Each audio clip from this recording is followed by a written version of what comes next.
As Labour conference got underway in Liverpool on Sunday morning, it was already shaping up to be another dramatic day in the world of UK politics. Downing Street was forced to deny an early general election was a likely prospect amid a flurry of reports that senior number 10 officials were wargaming a November poll, and Labour was preparing to table a vote of no confidence in Theresa May. It followed a turbulent week in which the EU rejected the Prime Minister's Chequers plan, and May gave defiant response in which she demanded respect from Brussels. Jeremy Corbyn, meanwhile, has confirmed that the Labour Party could make the controversial decision to back a rerun of the Brexit referendum should party delegates back the idea. Here's a complete rundown of what happened in the Sunday politics shows. Ridge on Sunday. First up to speak to Sky Sophie Ridge was a panel which included Labour MPs Lisa Nandy and Alison McGovern. As Labour looks likely to change its rules and introduce a co-deputy leader who will be a woman, Nandy said Labour should also consider a joint leadership with a man and woman holding the post in a job share arrangement. Nandy said, given Labour had never had a female leader, she would like to see Labour go further and follow the example of the Greens in electing a joint male-female co-leadership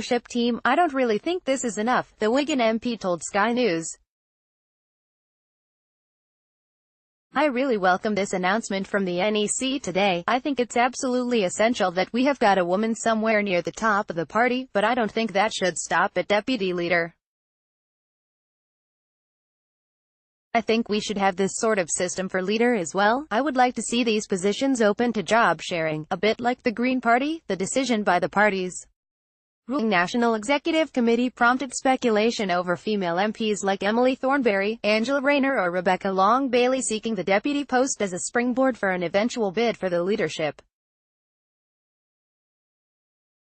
Shadow Business Secretariat Ray Long-Bailey says Labour would of course respect a second referendum on,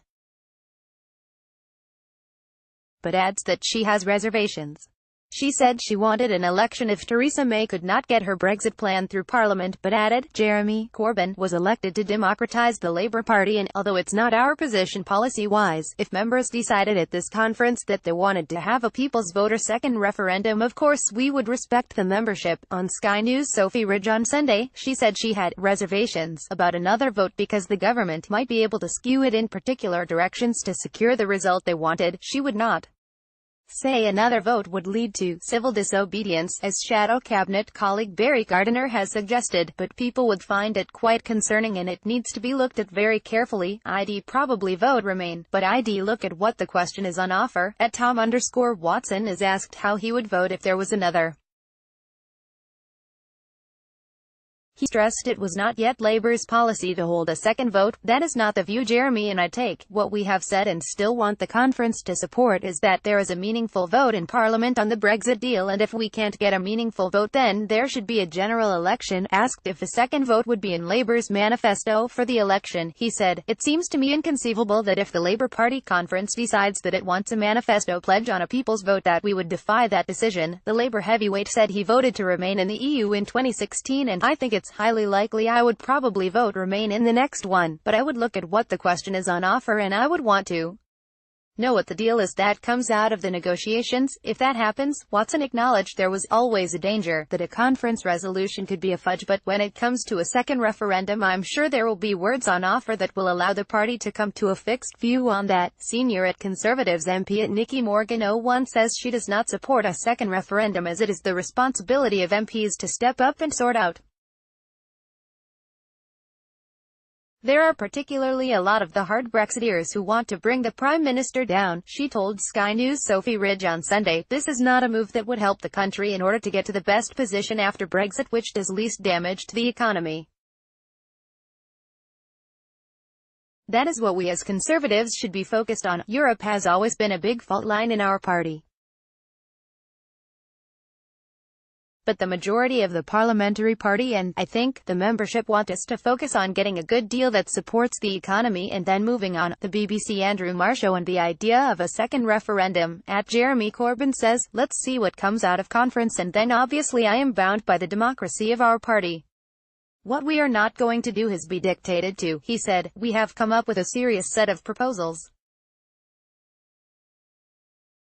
We are not just going to flit from plan to plan like some sort of diplomatic butterfly. We are going to be resolute about this and really press the EU to treat us with some respect. He said that Britain had shown flexibility in its negotiating position and called on the EU to do the same. If we just get this sort of computer says no response from the EU, we are not going to make progress. He said, we need some flex, some give and take if you like, from the EU, and I am confident that, as the fallout from Salzburg ebbs, we will make further progress. Rob said the government was continuing to prepare for a no-deal break, with the next tranche of technical papers due to be published on Monday. No deal won't be the end of the world, he said. PNR's politics. The influential leader of the Unite Union, Len McCluskey, said it would be wrong for Labour to start campaigning for a second referendum and that Remain should be off the ballot in any second referendum. He told BBC Radio 5 Live's PNR's politics that any second vote should not include an option to stay in the EU. We have already had a people's vote. They voted to come out of the EU, he said. Corbyn said the Prime Minister should come to Parliament to make a statement on the state of Brexit negotiations following Salzburg. Asked whether the UK could soon be heading into another election, he told Marr, we could be, because this government doesn't seem very strong. We could well be looking towards a general election, and, do you know what? We're ready for it. I don't think there's many Tory MPs want a Labour government, but there's many Tory MPs that are very, very angry at the way their government is performing and might feel it is the right time for the country to make a decision on the future. We will be putting our case to Parliament and we will see what happens after that. We are absolutely ready for it. Shadow Foreign Secretary Emily Thornberry, who was also a guest on the show, also talked up the prospect of an early general election. She said, I'm quite confident that if a general election is called, it will not only be about Brexit, it will be about the appalling record of this government, whether it's trains, whether it's underfunding of schools, whether it's what they are doing to the NHS. They have failed on every front. I'm quite confident that we will win a general election. That's why they don't want one. She added, it may well be the vast majority of Labour members want a second referendum, but all of our members, and our supporters and our voters want a general election.